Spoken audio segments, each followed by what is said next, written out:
Hola y bienvenidos a un nuevo video en este canal y nos acompaña el Coffee, ¿verdad? ¿Verdad que sí? Ya te quieres ir, ¿verdad? Ya se quiere ir.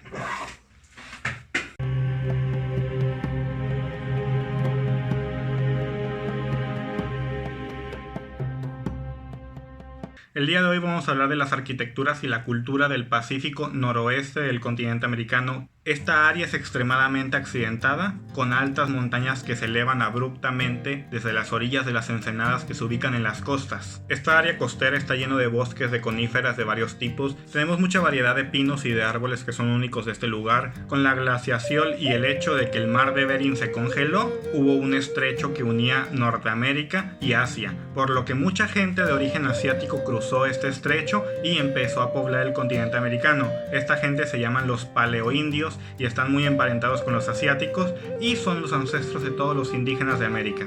Aproximadamente en el año 10.000 a.C., los paleoindios empezarían a habitar estas áreas. En otro video voy a explicar sobre el origen de todos los indígenas de América. Esta gente empezaría a vivir en lugares muy culeros y en pozos hasta el año 1000 a.C., en donde ya empezarían a construir. Esto debido a que aproximadamente hace 7000 años llegó el cedro rojo del Pacífico, que es el material principal en la que construyen tanto sus tótems como sus casas. Aunque se cree que la casa de tablones más antigua fue encontrada en algún lugar de la Columbia Británica en el cañón de Kitselas, y a partir del año 400 después de Cristo surgiría la arquitectura tradicional de estos lugares, que son casas de tablones, que en inglés se dice plank house. Antes de hablar de su arquitectura, vamos a hablar de algo que caracteriza a nivel mundial estas culturas, que son sus tótems. Interpretan ciertos animales debido a su posición jerárquica. Su rango es más espiritual, debido a que el hombre tiene que conectar con su manera espiritual para alcanzar el más allá. Tenemos tótems que representan animales tradicionales que habitan toda esta área,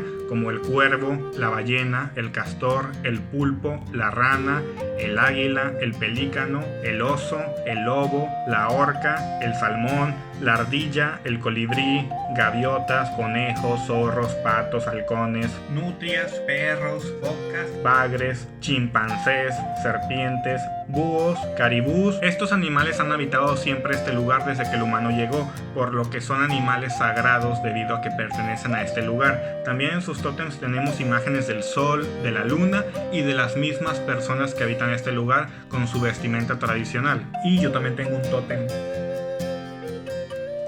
Los indígenas del Pacífico noroeste están estrechamente vinculados con otros grupos étnicos del mismo continente, como los indígenas de Alaska, los del norte de Canadá como los Inuit, e incluso con gente del sur de Siberia. Se ha encontrado que los Haida y los Tlingit tienen incluso un porcentaje de Ainu, que son los indígenas del norte de Japón. En estas culturas existe una gran variedad de tipos de tótems o de postes, tales como el poste mortuario, en la que se encuentran los restos de algún jefe tribal de estas culturas. Tenemos los tótems conmemorativos, tenemos los tótems frontales de las fachadas de las casas en donde se entra al complejo, tenemos el tótem de doble poste. La festividad más importante de todas estas culturas se llama el potlatch, que es cuando se levanta un tótem o se construye una casa debido a la riqueza y el poder de la cultura para regalarle tributos y obsequios a los visitantes.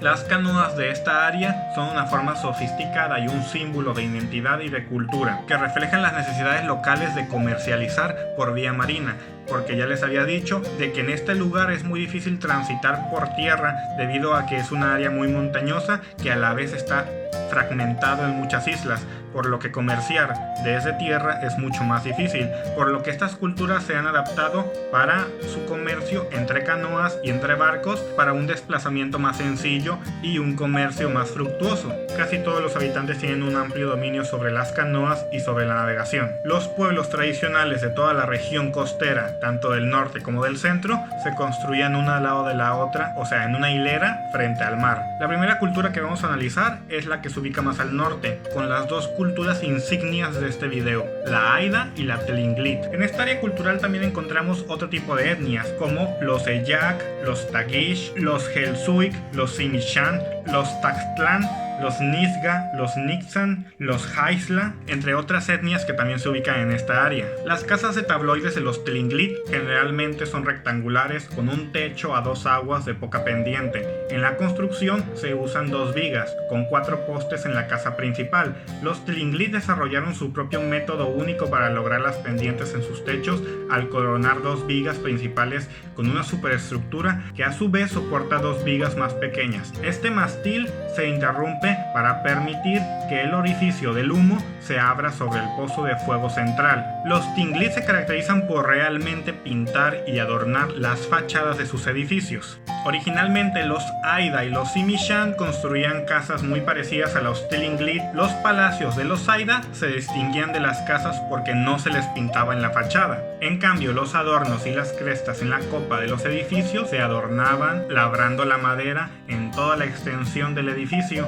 También algunos de ellos tenían una entrada redonda que se construía por debajo del tótem de la fachada principal, usando 6 vigas atravesadas en la parte frontal. Esta casa, aparte de ya poseer las 6 vigas, implementaría carpintería más elaborada al interior e incluso se añadiría una segunda planta del edificio. Más al norte de los Tlingit encontramos a los Eyak y a los Tagish. Los Eyak no suelen decorar tanto sus casas, en cambio los Tagish tienen más influencia Tlingit y suelen decorar sus casas. También suelen poner postes de ballenas y de otros animales alrededor de las casas. También tener en cuenta que los Tagish no se desarrollaron en la costa, sino en una región nevada, por lo que sus casas no se ubican en áreas costeras, muy a diferencia del resto. La arquitectura de los Simi-Shan, de los Gitxsan y de los Nisgads se parece mucho a la de los Haida y de los Tlingit. Su arquitectura utiliza una versión de construcción de 2 vigas con un techo a 2 aguas similar a la de los Haida. Las casas de los Nuxalk, los Haisla y los Helsuk estaban compuestas de 3 secciones tripartidas de la fachada que decoraban individualmente con pinturas de crestas o figuras de guardianes, y en el interior de la pared trasera solía estar pintado, aparte de poseer una escalera y un teatro central. Algunos palacios de los Nuxalk, también conocidos como Belacola, desarrollaron un elemento único e independiente y tenían casas especiales en donde se construían las canoas, que estaban compuestas de pilotes sobre el mar. En el año 1799, el coronel Alexander Baranov, líder de la compañía ruso-americana, invadió la región de Sitka en la área de Alaska. Inicialmente tuvieron buenas relaciones y animosidad. Los Tlingit se dieron cuenta que los rusos habían conquistado a los Koryak en Siberia y a los Aleutianos en Alaska, por lo que se pusieron de manera resistente contra ellos. En el año 1804 se desencadenó la batalla de Sitka, en la cual los rusos conquistaron la ciudad más poderosa de los Tlingit, destruyéndola. En la batalla de Sitka podemos ver a los guerreros Tlingit usando armaduras muy complejas y muy únicas contra los rusos, y los Tlingit perdieron. Los rusos eran más poderosos ya que tenían más armamento industrial. Pero ¡hey! Las risas no faltaron, ¿eh? Con el tiempo, los rusos fundarían en el año 1805 la ciudad de Novoangelokastro, y en el año 1816 el misionero Alexei Sokolov llegaría a Alaska a evangelizar a los Tlingit, y mucha de la arquitectura rusa tradicional se incorporaría en Alaska, en las aldeas Tlingit. En el año 1867, Estados Unidos compró Alaska, por lo que la mayoría de los rusos se retiraron de vuelta a Siberia, pero los rusos que quedaron siguieron practicando el cristianismo ortodoxo y varios nativos se convirtieron al cristianismo ruso. Otros permanecieron practicando sus religiones tradicionales y otros se hicieron cristianos luteranos, al igual que los estadounidenses y canadienses. Y entre la frontera de Canadá y de Estados Unidos encontramos el segundo estilo de esta área cultural, que es la arquitectura Salishan Nootka. En esta área cultural, también conocida como Wakashan, se pueden encontrar otras culturas que están emparentadas con las Nootka, con las Salishan y los Kawakiut, tales como los Maka, los Tetsault, los Sinkonkonin, los Chehalis, los Kayam, los Chimakum, los Willapa, los Tisinkontin. Los Kawakiut usan una arquitectura cuadrada que a la vez usan un poste central en sus edificios. Esto le da facilidad de hacer casas de 2 pisos con 2 vigas centrales que sostienen el techo. Los Kawakiut se caracterizan porque usan una máscara de transformación que también se llama Namgis. La casa de los Nootka se caracteriza porque tiene una viga de cumbrera, que esta previene que la luz solar dé directamente en la casa, que eso le daría el ornamento a su edificio. La casa de los Nootka también tiene 4 postes de esquina que sostenían tenían 2 vigas que corrían a lo largo de los aleros. En el interior a menudo se esculpían y se pintaban iconografías de seres sobrenaturales sobre su cultura. La arquitectura de los Maca y de los Alishan se caracteriza por ser más militar, esto debido a que se ubican en una posición de pradera en la cual la conectan con otras culturas de Estados Unidos y de Canadá, por lo que es más viable para ser invadida. Algunas casas de los Alishan y de los Nootka usaban un cobertizo en la parte frontal de la casa. Los pueblos Alishan de la costa construyeron una gran variedad de estilos de casas grandes después del contacto de los europeos. Estos incorporarían la arquitectura inglesa a sus edificios, y con el tiempo estas aldeas estarían mezcladas entre los Alishan y los comerciantes occidentales que buscaban tener un comercio pacífico con estas culturas. Esto previo a la invasión del gobierno canadiense y estadounidense para conquistar esta área. En el año 1774, el coronel José Pérez Hernández y el navegante Juan Francisco Bodega y Cuadra zarparon desde el puerto de San Blas Nayarit rumbo a la isla de Nootka y fundarían el fuerte de Santa Cruz de Nootka, en la actual Yuquoit, y los españoles serían oficialmente la primera cultura occidental en conocer a las culturas del Pacífico noroeste de América. En el año 1792, los ingleses, bajo el mando del coronel George Vancouver, conquistaría la zona y expulsaría a los españoles de esta área. Esto no le gustó ni a los Nootka ni a los Alishan, debido a que tenían una buena relación con los españoles. Con la conquista del gobierno canadiense y estadounidense a principios del siglo XX, la mayoría de las aldeas de estas culturas fueron destruidas y no se han construido. Actualmente Canadá hace museos usando un tipo de arquitectura tradicional, aunque no me convence del todo, para estos pueblos nativos y para honrar su cultura, ya que es la más representativa de toda Canadá. Y por último, el estilo que se ubica más al sur, que abarca el estado de Oregon y del norte de California, que llamaremos como las culturas Yurok y Chinook. Aparte de estas culturas tenemos otras como los Tillamook y los Klamath, entre otras culturas como los Tologua, los Karok, los Wiyot, los Hupa, los Kalapuyan, los Alsea, los Siuslaw, los Huich, los Kos, los Cahuelatset, entre otras culturas repartidas en el estado de Oregon y al norte de California. Estos pueblos se asentarían desde el año 3000 a.C.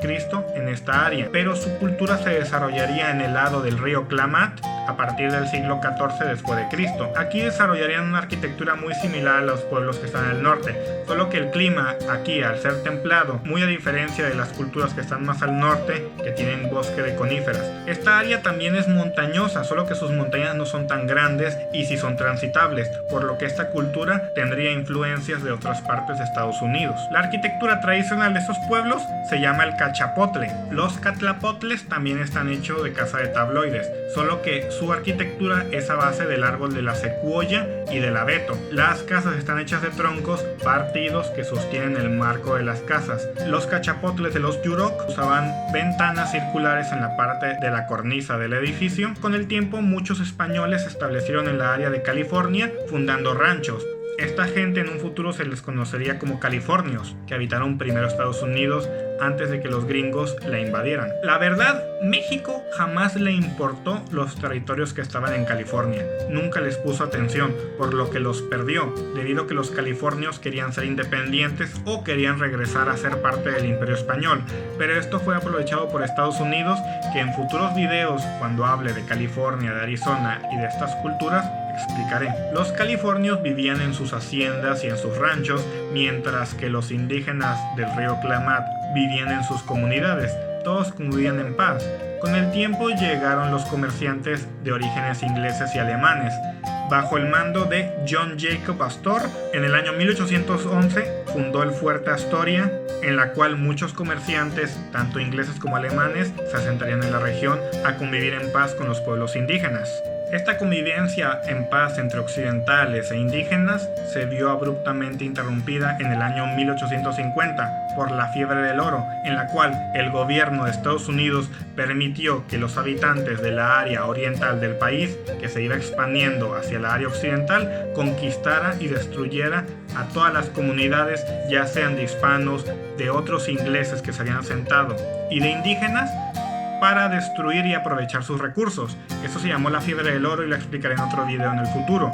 Pero muchos estadounidenses provocaron la guerra del río Klamath y el genocidio de California, en la cual la mayoría de la arquitectura de esta área fue destruida. Actualmente las arquitecturas del río Klamath, como los Chinook, la Yurok, sigue usándose en la vida diaria. Se usa también en jefaturas de policía, en museos, debido a que esta arquitectura se adapta muy bien a la occidental, debido a que tiene una cubierta de 2 aguas que a la vez está repartida en varias secciones y en desniveles. Incluso fácilmente se podrían hacer casas y edificios usando este tipo de arquitectura. Y si quieren saber más sobre las culturas de los Haida, de los Tlingit y el resto de las culturas de la área del Pacífico Noroeste, aquí les dejo en la descripción 2 páginas sobre el Museo de Canadá en las cuales explica perfectamente cómo es su cultura. Tenemos ciudades como Skidegate, Klingwan, Kazan, Haina y Meset, que fueron destruidas por las invasiones de los canadienses y de los gringos para conquistar esta área y poblarla,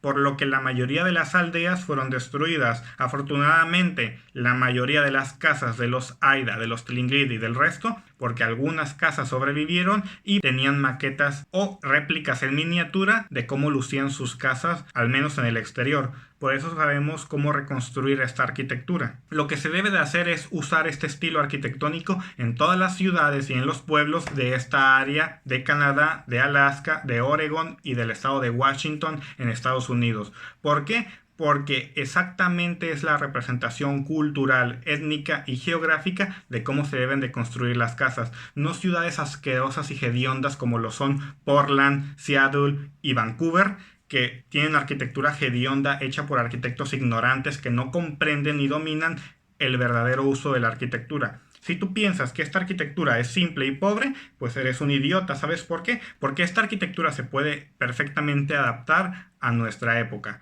O tú piensas que la arquitectura de China, de Europa y de Medio Oriente empezó siendo palacios y castillos, pues estás mal, porque la arquitectura no empezó así. Tuvo que tener un momento primitivo para que se desarrollara y llegara pues a la cima. No creas que Venecia se construyó desde que los europeos eran primitivos. Esta arquitectura perfectamente puede desarrollarse y crear ciudades enormes usando el mismo estilo arquitectónico. Simplemente cada casa tendría su propio diseño. Esta casa se ha adaptado en esta época para construirse. O sea, tenemos casas de lujo, cabañas y este tipo de arquitectura usándose actualmente.